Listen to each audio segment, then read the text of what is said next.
అందరికీ నమస్తే అండి.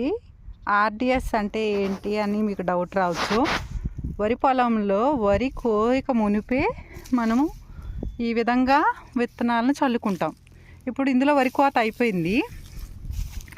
ఈ విధంగా విత్తనాలు చల్లుకోవడం ఇలాగా రావటం వల్ల ఈ మొక్కలు 30 రకాల విత్తనాలు ఇవి. ఇందులో మనకి ఏదైతే పప్పు దినుసులు, తర్వాత సుగంధ ద్రవ్యాలు, మిలెట్స్ ఇవన్నీ కూడా కలిపి చల్లడం జరిగింది. ఈ విధంగా చల్లాను నేను. ఇవి కొంచెం పెరిగిన తర్వాత ఒక 40 రోజుల వరకు ఉంచి పంటలో కలయి దున్నేసి నాట్లు వేసుకుంటాను. ఈ విధంగా భూమిలో ఈ వేరు వ్యవస్థ పలు రకాల విత్తనాలు చల్లుకోవడం వల్ల ఈ వేరు వ్యవస్థ అంతా భూమిలోకి వెళ్ళడం వల్లే మనకి మంచిగా మన యూరియా డిఏపి వేస్తే ఎలా ఉంటుంది అని అంత బలంతో మన పొలం సారవంతంగా మారుతుంది.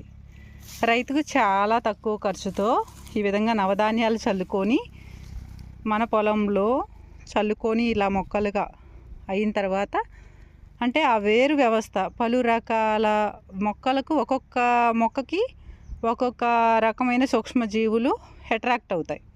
కాబట్టి ఇలాగా మన పొలంలో చల్లుకుంటే బాగుంటుంది. Thank you.